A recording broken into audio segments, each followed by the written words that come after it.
అదిగో కడపూర ధ్వని మ్రోగు వేళాయను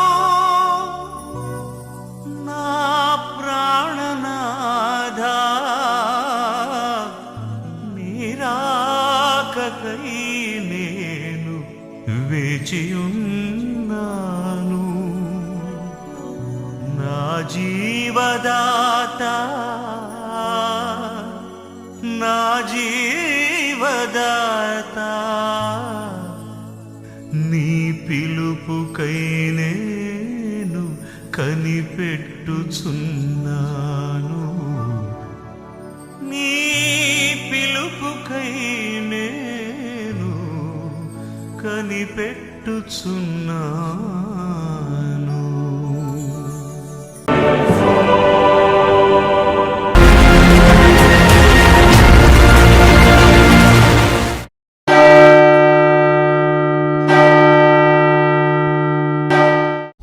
నామలు అందరికీ వందనాలు. బైబిల్ గ్రంథంలో నుంచి ప్రకటన గ్రంథం 1వ అధ్యాయం 3వ వచనం 4వ వచనం ధ్యానం చేసుకుందాం. కాబట్టి సమయం సమీపించినది కనుక ఈ ప్రవచన వాక్యాలను చదువువాడును వాటిని విని ఇందులో వ్రాయబడిన సంగతులు గైకొని వారు ధన్యులు. సమయం సమీపిస్తుంది కాబట్టి దేవుడు మనకు దగ్గరగా ఉండాలంటే మరి దేవుడి గురించి ఎన్నో సంగతులు ఉన్నాయి. మరి అందరూ చీకట్లు ఉన్న వాళ్ళమే సామాన్య దగ్గరికి ఉంది కాబట్టి దేవుడిని తీర్చుకోవాలి. అందరి దగ్గర మనం రావాలి, నమ్ముకోవాలి. ఒకప్పుడు నేను కూడా యేసుక్రీస్తులను తీర్చుకోకముందు నేను ఒకప్పుడు చీకట్లో ఉండేవాడిని. ఈరోజు మంచి దేవుడు కృపించాడు. ఈరోజు ఇలా నిలబడుతున్నాను చాలా ముందు. అది ప్రభు నాకు అవకాశం పెట్టి ఆయనకి వందనాలు చెల్లించుకుంటున్నాను. మరి ఈ సమయాన్ని బట్టి దేవుడు ఎంతగానో ఆయన మరి ప్రేమించి అలాగే మనం చీకట్లో తప్పుపోకుండా ఎటువంటి ఇబ్బందులు వెళ్ళిపోకుండా మనం దేవుడిని నమ్ముకొని దగ్గరగా ఉంటే మంచిది.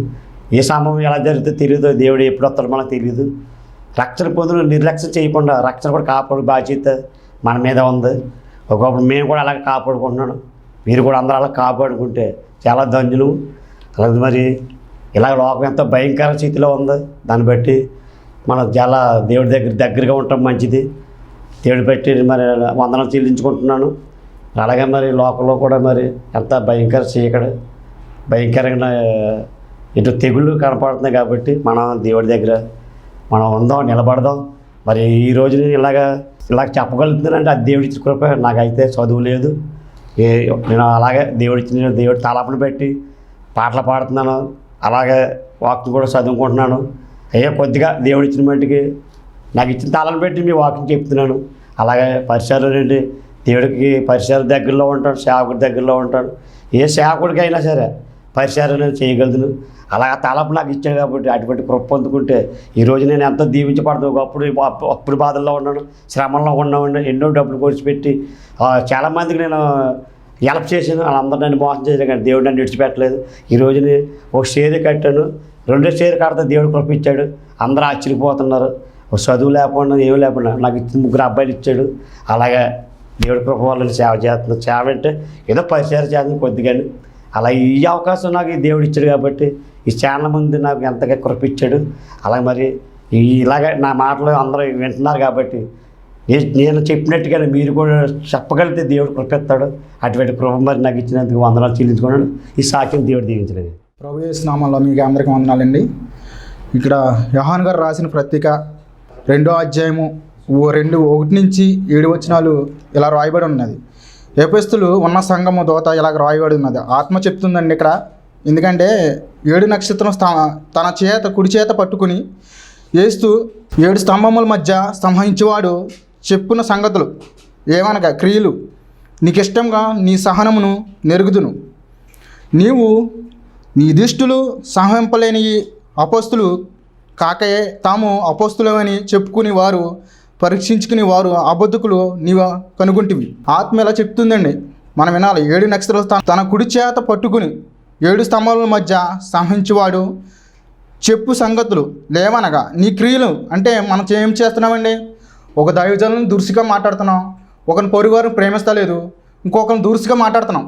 అది ఎలాగంటే మనకు 3 కళ్ళు 2 కళ్ళు నోరు చెవులు ఇచ్చాడండి దేవుడు. అవి దేనికి ఉపయోగిస్తున్నాం? వాక్యం ఆధారంగానే నడుస్తలేదండి. మనం సొంతంగా బూతులు మాట్లాడుతున్నాం, ఒకరిని దురుసుగా మాట్లాడుతున్నాం, తల్లిదండ్రులు గౌరవించలేదు, ఇతర వాళ్ళు కూడా దురుసుగా మాట్లాడుతున్నామండి.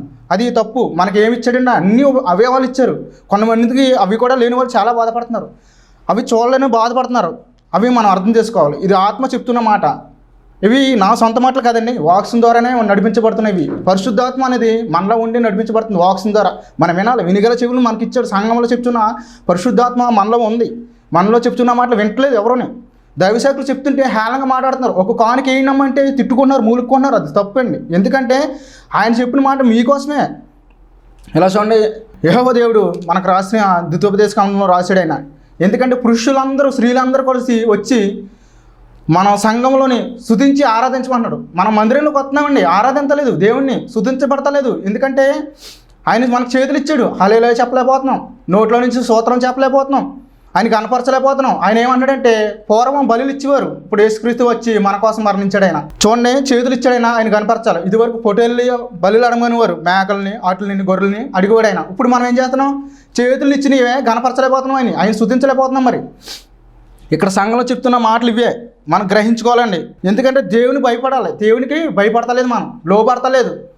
కొన్ని దేశాల్లో కొన్ని అంతమవుతున్నాయి మనకు తెలిసి, మీకు తెలిసండి. అక్కడెక్కడనే అమెరికా చూడండి ఎలా నాశనం అయిపోయింది. ఒక ఆవిడ వచ్చి చెప్పి ఇలా అన్నది, ఇలా నాశనం అయిపోతుంది, యేసు ప్రభు గారు నమ్మండి అని చెప్పింది. మీరు నమ్మారా? నమ్మలేదు, విశ్వసించలేదు. అంతగా ఆ దేశం అంతా పాడైపోయింది, ఒక చర్చి తప్ప. మీరు వినిగల చెవులు మీకుంటే గ్రహించుకుంటే మంచిదని నేను చెప్తున్నానండి. మనం వాక్స్ ద్వారానే నడవాలి. ఎవరో చెప్పారు, వినేసాము, వెళ్ళిపోయాము, టీవీ చూసాము, సీరియల్ చూసాము, అది కాదని మనకు కావాల్సింది వాక్స్ ద్వారాగానే నడవాలని చెప్తున్నాడండి ఆయన. మరి యేసుప్రభు గారు గౌరవించాలి. నిన్ను వాళ్ళే నిన్ను పొరుగు వారిని గౌరవించాలండి ఆయన. మరి యేసుప్రభు గారు అని ఆయన అంటలేదు మనం. ఎందుకంటే యేసు క్రీస్తు, యేసు ప్రభు అని అంటున్నాం. అని మనం అలా అనకూడదు. యెహోవా దేవుడు అని చెప్తున్నాడండి ఆయన.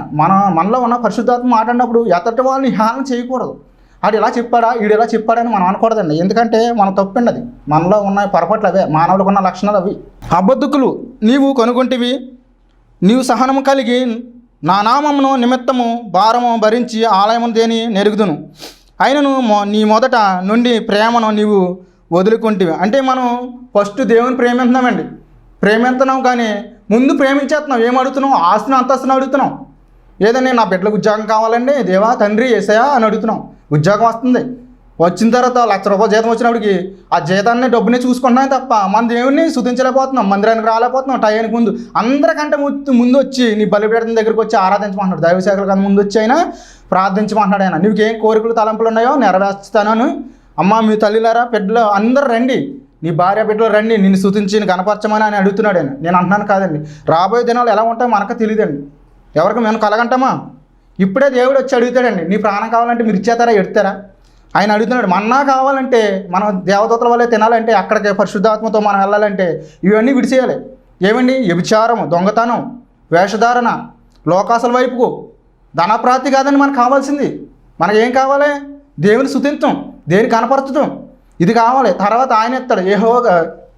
యోబు గారు ఏమంటున్నారంటే, యెహోవా ఇచ్చును, యెహోవా తీసుకున్నాను యోబు గారు చెప్తున్నారు. చూడండి, అది మీరు అర్థం చేసుకోండి. యోబు 1-2 అధ్యాయంలో ఉంటుంది.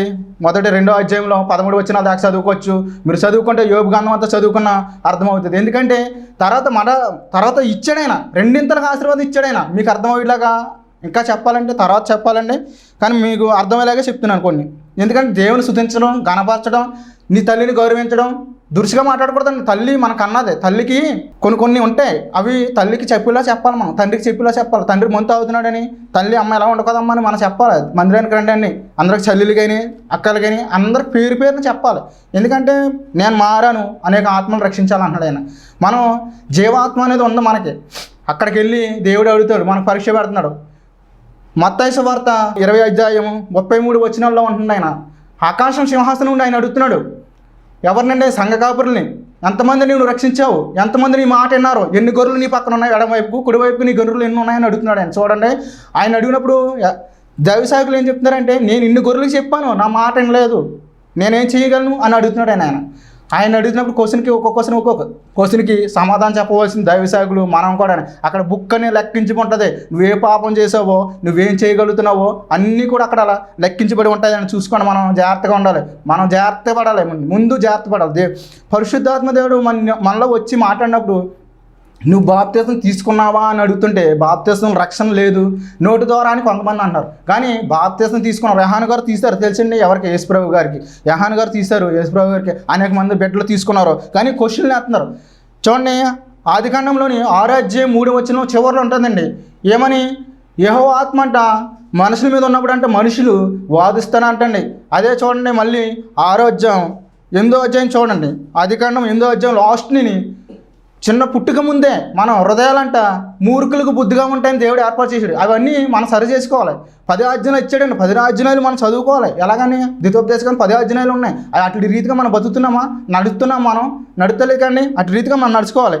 ఇక్కడ చూడండి, 7వ వచనంలో లాస్ట్లో ఏమన్నాడంటే ఈయన, జీవవృక్షము ఫలము నీ భుజించుదువు అన్నాడు. అంటే ఏంటండి? మన పరలోక రాజ్యం చేరినప్పుడు మనం అది తిని ఆయన దగ్గర పాదాల కింద బతుకుతాం తప్ప మూర్ఖులుగా, బుద్ధి లేని వాళ్ళగా దేవుడు లేడు అలా ఇలా అనకండి. ఎందుకంటే దేవుడు ఉన్నాడు, దేవుడు మనతో మాట్లాడుతున్నాడు. ప్రతిదినం అనుదినం మనతో మాట్లాడుతున్నాడు. ఆయన మనం రక్షించబడివాడు ఉండాలి. ఎవరిని కూడా దూరుగా మాట్లాడకూడదు. చూడండి, ప్రథమ ఫలం అనేసి రాసి ఉంటున్నాయి. కానుకలు ఇచ్చినప్పుడు దైవసేవకులు తిట్టుకుంటున్నాం. ఆయన ఏదైనా చెప్పుకుంటూ మూలుకుంటున్నాం. తప్పండి. ఆయన దేవుడు ఏర్పరిచిన సేవకులు, మనం కాదండి. దాసులు ఆయన కింద మనం బతికే వాళ్ళం, ఒక గొర్రెలు వంటి వాళ్ళం. మనం ఆయన మాట వినాలి. మన తల్లి తర్వాత తల్లిదండ్రులు వాళ్ళే. తర్వాత తండ్రి అయిన యేసు ప్రభు గారు. మనం ఎవరికి? దేవుడు జడాలి, సేవకులకు జడాలి, తల్లిదండ్రులకు జడాలి, పెద్దవారిని గౌరవించాలి. పెద్దవాళ్ళు అంటే అండి వృద్ధులు ఉంటారు చూడండి, బాగా పెద్దవాళ్ళు. అలా ఏమో చెప్పినా వినాలి. వినగల చెవులను ఆత్మ చెప్తున్న మాట మనకు వినాలి. మనకు హృదయం ఉంది, మనకు హృదయం లేదు అనుకోకూడదు. హృదయం ఉంది, మనలో ఉంది. ఆత్మ ఉంది. ఆత్మ వేరు, దేహం వేరు. దేవుడు అంటున్నాడండి, ఆత్మ దేహాన్ని విడదీస్తే నీకు ఎందుకు పనికిరావు. దేహం చూసే కాసేపు పెడతారు. మనం చనిపోతే దేవుడి దగ్గరికి వెళ్ళాలి. దేవుడు లెక్కించబడినప్పుడు బెత్తమిచ్చి అడుగుతాడు ఆయన, నువ్వు ఇన్ని ఆత్మలు రక్షించబడ్డావు భూమి మీద, నువ్వు ఏ వాక్యం చెప్పి నడిపించబడ్డావు. వాక్యం అనేది రోమేలు గ్రంథము 9:1 ఉందండి. అబద్ధం ఆడకూడదని వాక్యం ద్వారానే ఉంది. అన్నీ నిజమే కదా.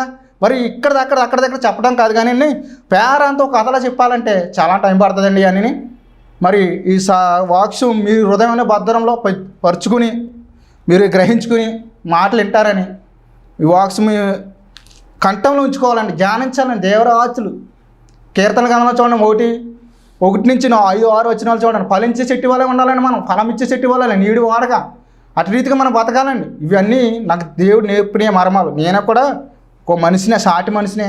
నేను ఒక దైవసేవకులు తిట్టివాడినే, 3 సొనుక్కునేవాడినే. నేను చెప్పాను. ఎందుకంటే నీడు చేశాడా, వీడు ఇలా ఉన్నాడా మనకు నీతులు నేను నీతులు న్యాయాలు చెప్పేవాడినే కాదు. ఇవన్నీ బైబిల్లో ఉన్నాయి. గమనించుకుని మీరు దేవుని వైపు నడుస్తారని సెలవు తీసుకున్నాను. సర్వోన్నతుడా, సర్వ సృష్టికర్త, దేవాతి దేవ, మీరు పరిశుద్ధాత్మతో నడిపించారు తండ్రి. ఇక్కడ వాక్యం ఏం చెప్తున్నారో వారందరూ హృదయములను భద్రపరుచుకుని నేను స్తుతించి గణపరిచే భాగ్యం మాకు అందరికి దయచేయమని, వినిచున్న వారందరూ గ్రహించుకుని వారు మారు మనసు పొందాలని, నేను స్తుతించి గణపరిచే భాగ్యం మాకు అందరికి దయచేయమని నజరేయుడైన యేసయ్య నామములో అడుగుతున్నాం మా పరమ తండ్రి, ఆమేన్. ప్రభువైన యేసుక్రీస్తులో మీ అందరికీ వందనాలు. హోషేయ గ్రంథం గురించి ఈరోజు మనం ధ్యానం చేయబోతున్నాం. హోషేయ గ్రంథం నుంచి చాలా శ్రేష్టమైన విషయాలు క్లుప్తంగా మీతో చెప్తాను, ఒకసారి మీరు నోట్ చేసుకోండి. దేవుని ప్రజలు దేవుని దగ్గర ఉండాలి, చెదిరిపోయారు. దేవునికి వ్యతిరేకమైన ఆచారాల్లో, అన్యాచారాల్లో జీవిస్తున్నారు. చూడండి, క్రైస్తవులుగా మనము స్వచ్ఛంగా క్రీస్తు కొరకు బ్రతకాలనేది దేవుని చిత్తం. అయినా దేవుని ప్రజలు సిద్ధం దగ్గరికి వెళ్తారు, అది విగ్రహార్థన. ఇక నవధాన్యాలు వేస్తారు, అది కూడా విగ్రహార్థనే. మరి మనుషులు కల్పించిన పద్ధతులు, పెద్దలు వాళ్ళు సాంప్రదాయ సిద్ధాంతాల మీద వెళ్తారు, అది కూడా విగ్రహాలే, అది కూడా విగ్రహార్థనే. ఇలాంటి విషయాలు ఇశ్రాయేల్ ప్రజలు ఆ రోజుల్లో నిజముగానే పాపులుగా ఉన్నప్పుడు దేవుడు కోపం వచ్చింది. ఇప్పుడు మనం బైబిల్లోంచి ఒక వ్యక్తిని మీకు పరిచయం చేస్తాను. కొత్త నిబంధనలో ఒక వ్యక్తి ఉన్నాడు, అతని పేరు జక్కయ్య. జక్కయ్య అంటే తన అర్థం ఏంటంటే పరిశుద్ధ బాబు అని అర్థం, లేక సమాధానానికి బాబు అని పెట్టుకున్నారు. అసలు జక్కయ్య అంటేనే సమాధానము, జక్కయ్య అంటేనే పరిశుద్ధుడు అని పెట్టారు. కానీ పాపి అని మనుషుడని ప్రజల పేరు పెట్టారు. తల్లిదండ్రులు పెట్టుకున్న పేరేమో ముద్దు పేరు పెట్టుకున్నారు, పరిశుద్ధ బాబు అని పెట్టారు. జక్కయ్య అంటే తన అర్థం అది.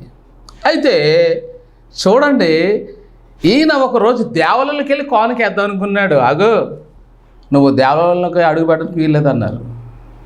జక్కయ్య నువ్వు అన్యాయంగా డబ్బు సంపాదించావు, నీ అన్యాయపు సొమ్ము దేవాలయంలో వేయడానికి వీర్లేదు, నీకు వచ్చింది సాగు, నువ్వు లోపలికి వెళ్ళడానికి వీర్లేదు అన్నారు.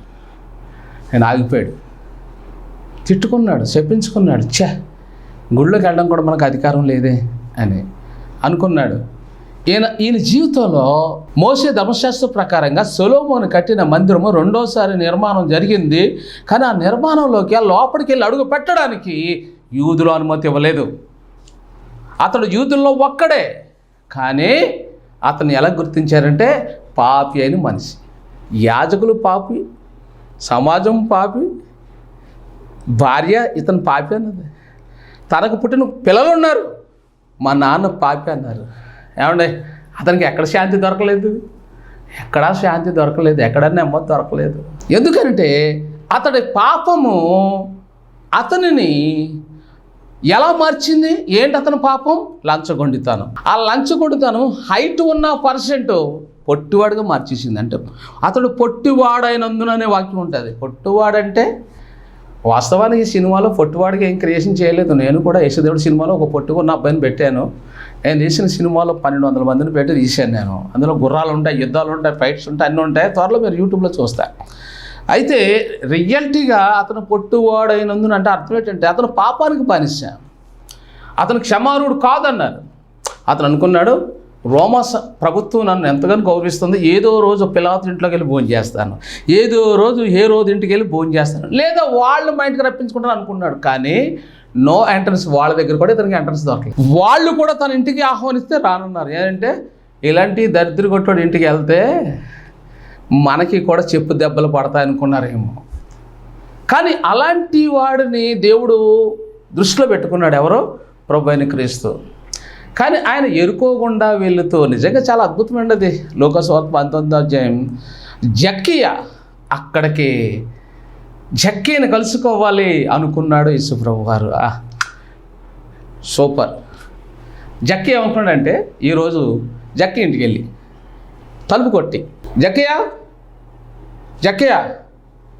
ఎవరండి? నేను ప్రభువైన క్రీస్తుని మీ ఇంటికి వచ్చాను, తలుపు తీ.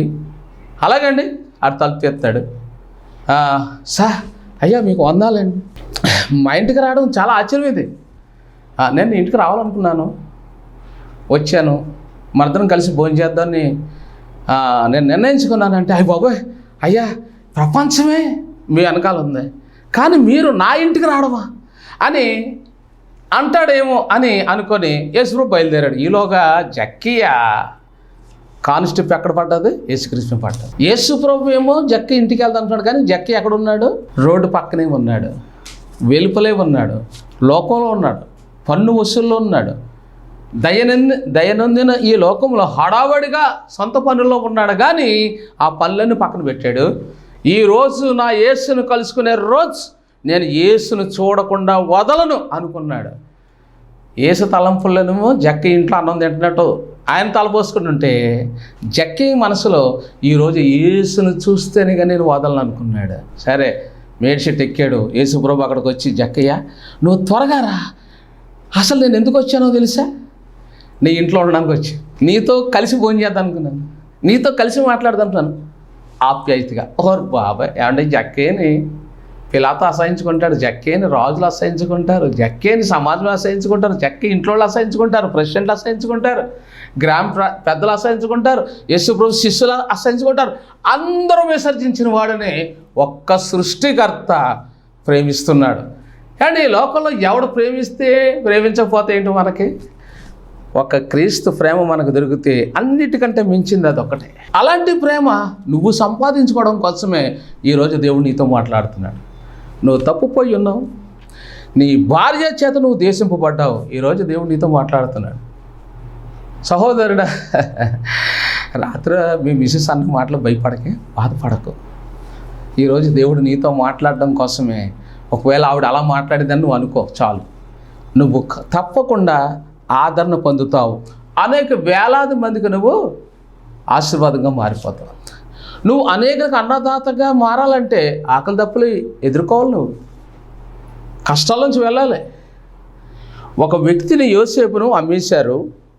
ఆ అమ్మేటప్పుడు ఆశీర్వాదాన్ని, అభివృద్ధిని, ఆరోగ్యాన్ని, అమ్మేశారు. ఏం తెచ్చుకున్నారు? వాళ్ళు కరువు తెచ్చుకున్నారు. వాళ్ళేం తెచ్చుకున్నారు? అభివృద్ధిని తెచ్చుకున్నారు. యోసేపును అందుకున్న వాళ్ళు అన్నీ సంపాదించుకున్నారు. అమ్మిన వాళ్ళు ఏమయ్యారు? దరిద్రులు అయ్యారు. ఎలా దరిద్రులు అయ్యారు? అన్నిటిలోని ఓటెంపాలు అయ్యారు. అక్కడ వాళ్ళు కొనుక్కున్న వాళ్ళు అన్నిటిలో అభివృద్ధి సాధించారు. ఈనాడు నేను నమ్మేస్తున్నారా? ఆదికాండం 29:31 ఎప్పుడైనా చూసావా? లేయా ద్వేషింపబడుట యెహోవా చూచినని రాయబడి ఉంది. అంటే అర్థం ఏంటో తెలుసా? ఆమె గర్భం తెరిచి రూబేన్ బాబెట్. రూబేన్ అంటే యేసుక్రీస్తు వంశం రూబేన్తో స్టార్ట్ అయింది. యోధా గోత్రానికి రాజాది రాజు ఏ గోత్రం నుంచి వచ్చాడు? యోధా గోత్రం నుంచి వచ్చాడు. నువ్వు అందరి చేత ద్వేషింపబడుతున్నావా? భయపడకు. నువ్వు అందరికంటే ప్రథమ స్థానంలో దేవుడు నేను పెట్టడానికి ఇష్టపడుతున్నాడు. నువ్వు అందరి చేత ద్వేషింపబడితే, అందరి చేత దూషింపబడితే, అందరి చేత ఈ మనిషితో మాట్లాడకూడదు అని నువ్వు అనిపించుకుంటే అందరూ నేను హక్కుని చేర్చుకునే సమయం దగ్గరికి వచ్చింది. అందరూ నేను ప్రేమిస్తారు. అందరూ నువ్వు ఇలాగ ఉంటావని, ఇలాగ అవుతావని నేను అనుకోలేదు, అన్న తప్పు అయిపోయిందని నిన్ను ద్వేషించిన వాళ్ళని దేవుడు ఎక్కడ పెడతాడు? నీ కింద భాగంలో పెడతాడు. నువ్వు ద్వేషింపబడ్డాడు. దాని అర్థం ఏంటో తెలుసా? ఖచ్చితంగా దేవుడు నిన్ను పై స్థానంలో పెట్టడానికి ఆయన నీ కోసం ఎదురు చూస్తున్నాడు. ద్వేషం ఎంతో కాలం ఉండదు, హెచ్చించే కాలము అధికంగా ఉంటుంది. బహు కొద్ది కాలమే ద్వేషింపబడ్డాడు యోసేపు. బహు ఎక్కువ కాలము పై స్థానంలో హెచ్చింపబడ్డాడు యోసేపు. ద్వేషింపబడింది కొంతకాలమే, ఏమంటే 7 రెట్లు ఏం చేయబడ్డాడు? పై స్థానానికి వెళ్ళాడు. ప్రియులారా, ఈరోజు ఇక్కడ హోషేయ గ్రంథంలోంచి నేను మీతో మాట్లాడుతున్నాను. హోషేయ గ్రంథంలో హోషేయ అందరినీ బానిసత్వంలో ఉన్న కాలం అది. దేవుని ప్రజలందరూ బానిసలుగా ఉన్నారు. అదే సమయంలో హోషేయ అంటే అర్థం ఏంటి తెలుసా? రక్షణ అని అర్థం. యేసు అనగా రక్షకుడు. ఇంతకీ ఈ రక్షణ అనే ఈ వ్యక్తి ఎవ్వరికి తెలియకుండా ఒక కొండ గుహలోకి వెళ్ళి దాక్కున్నాడు. ఎందుకంటే ఆ దినాల్లో అన్యజనులు దేవుని ప్రజలను పరిపాలిస్తూ ఉన్నారు. దేవుని ప్రజలు బానిసలుగా ఉన్న కాలం అది. అలాంటి సందర్భంలో యోసేపు హోషేయ ఏం చేశాడు తెలుసా? దాక్కున్నాడు ఎవరు కనబడకుండా. అక్కడికి దేవుని స్వరం వచ్చింది. లోకమంతా చూస్తున్నాడు. 101వ కీర్తన 6వ చరణం ప్రకారంగా దేశంలో నమ్మకస్తులు ఎవరు? నా పని ఎవరు చేస్తారు? నమ్మకంగా ఎవరు చేస్తారు? ఇంట్రెస్ట్గా ఎవరు పని చేస్తారు? నేను చెప్పిన దానికంటే 10 రెట్లు ఎవరు చేస్తారని దేవుడు చూశాడు. అందులో ఒక్కడే కనపడ్డాడు. ఆ ఒక్కడెవరో కాదు, నువ్వే. నీలో నమ్మకత్వాన్ని, ప్రత్యేకత, భయభక్తులు చూశాడు కాబట్టి నిన్ను పిలుపుకు ఆహ్వానించినట్లే హోషేయని చూసి అన్నాడు, రా యోషేయ, నా ప్రజలు చెడిపోయారు, నేను వాళ్ళ దగ్గరికి కబురు పంపిస్తాను అన్నప్పుడు ఇతను చిత్తం ప్రభు అన్నాడు. అయితే హోషేయ నువ్వు ఒక వేశ్యను పెళ్లి చేసుకోవాలయ్యా అన్నాడు. చేసుకున్నాడు. వేశ్యను పెళ్లి చేసుకున్నాక ఒక కొడుకు పుట్టాడు. ఆ కొడుకు పేరు ఏం పేరో తెలుసా అండి? మీరు ఎప్పుడైనా గమనించారా? హోషేయ గ్రంథం 1వ అధ్యాయం. ఆ దినమున నేను ఇజ్రాయేల్ లోయలో ఇశ్రాయేలు వారి విల్లును విరుతును. 5వ వచనం. విల్లు విరుతును అంటే ఇశ్రాయేల్ ప్రజలకు ఆశ్రయాన్ని, సహాయాన్ని నేను తీసేస్తాను అని పేరు పెట్టన్నాడు. నెంబర్ 2 కూతురు పుట్టింది. ఆ కూతురికి క్షమించను అని పేరు పెట్టన్నాడు. క్షమించను, వారి ఎడల జాలి పడను. క్షమించను, జాలి పడను. నెంబర్ 3 ఆమె గర్భవతి కుమారుని కనెను. అలా కనినప్పుడు నా జనము కాదని అతనికి పేరు పెట్టము. ఏమంటే మొదటి మాట ఏమో విల్లు విరిచేస్తాను అంటే నీకు సహాయం లేకుండా చేసేస్తాను. 2వ కూతురు పేరు జాలి పడను, క్షమించను. 3వది కొడుకు పేరు అంటే ఒక కొడుకు ఒక కూతురు, 3వ బిడ్డ పేరు కొడుకు. ఆ కొడుకుకి ఏం పేరు పెట్టాడో తెలుసా అండి? చూడండి ఇక్కడ, నా జనము కాదు అంటే దేవుడికి ఏముంది? కోపం. దేవుడు అలాంటి సమయంలో మరొక అద్భుతమైన మాట తెలియజేస్తున్నాడు. చూడండి 11వ అధ్యాయం హోషేయ గ్రంథం 11. ఇశ్రాయేలు బాలుడై ఉండగా నేను అతని ఎడల ప్రేమ కలిగి నా కుమారుని ఐగుప్తుల నుండి పిలిచితిని. ప్రవక్తల వారిని పిలిచినను, బయలుదేవతలకు వారు బళ్ళు అర్పించి విగ్రహమును దూడను ధూపము వేసిరి. ఇది ఇప్పుడు 12వ అధ్యాయం 2వ వచనం. యోధా వారి మీద యెహోవాకు వేద్యము పుట్టెను. యాకోబు సంతతి వారి ప్రవర్తనను బట్టి ఆయన వారిని శిక్షించెను. వారి క్రియలను బట్టి వారికి ప్రతీకారము చేయును. 3వ వచనం. తల్లి గర్భమందు యాకోబు తన సహోదరుని మడిమెను పట్టుకొనెను. ఇక్కడ ఏమంటున్నాడంటే 4వ వచనం, అతడు దూతతో పోరాడి జయమొందెను. అతడు కన్నీరు విడిచి అతని బతిమాలను. బేతేలులో ఆయన అతనికి ప్రత్యక్షమాయాను. అక్కడ ఆయన మనతో మాట్లాడాను. అంటే ఇక్కడ యాకోబు పోరాడాడు, యాకోబు కన్నీరు గారిస్తే కోపపడిన ఈ ప్రజలను దేవుడు మళ్ళీ ఏం చేయడం మొదలుపెట్టాడు? క్షమించడం మొదలుపెట్టాడు, కనికరించడం మొదలుపెట్టాడు. ఆయన సిలువ చెంత చేర్చుకోవడం మొదలుపెట్టాడు. సిలువలో క్షమాపణ ఉంది, సిలువలో రక్షణ ఉంది, సిలువలో క్షమాగుణం ఉంది.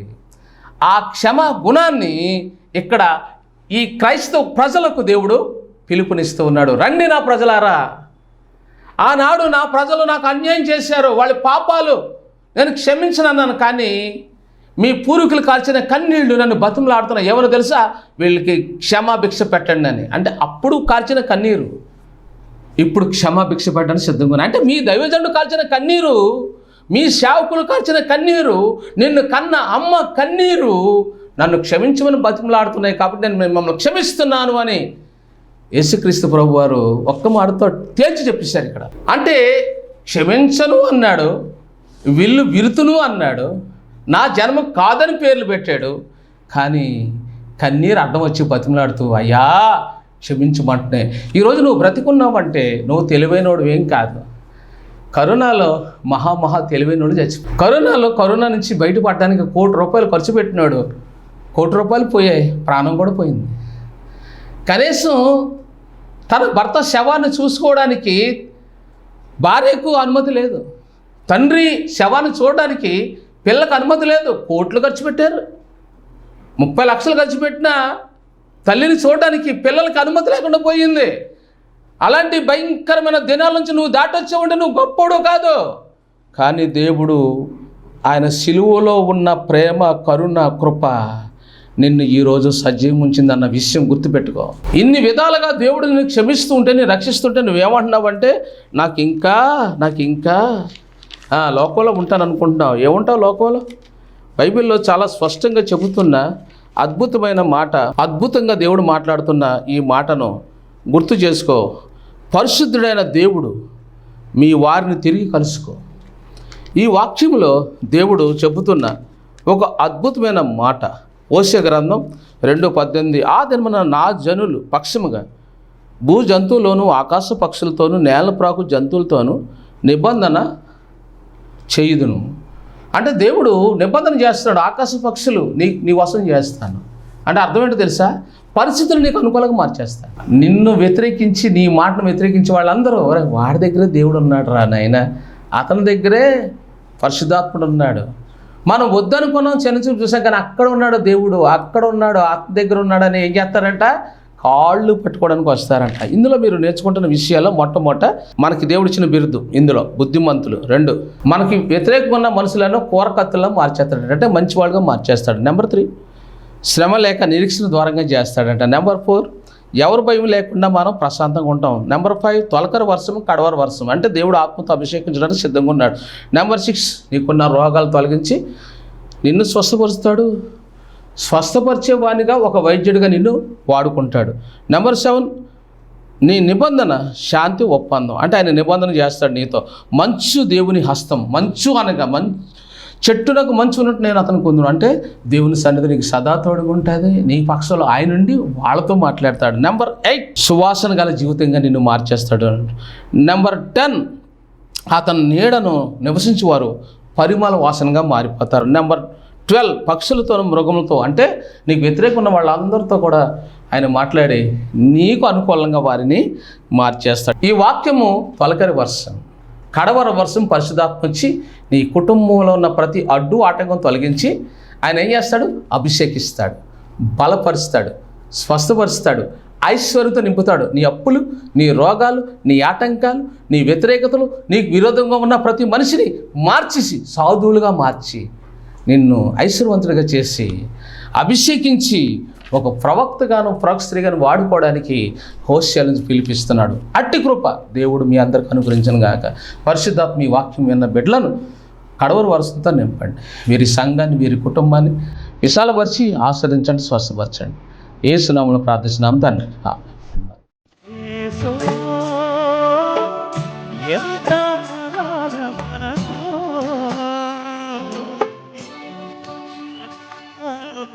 నాయనా ప్రభు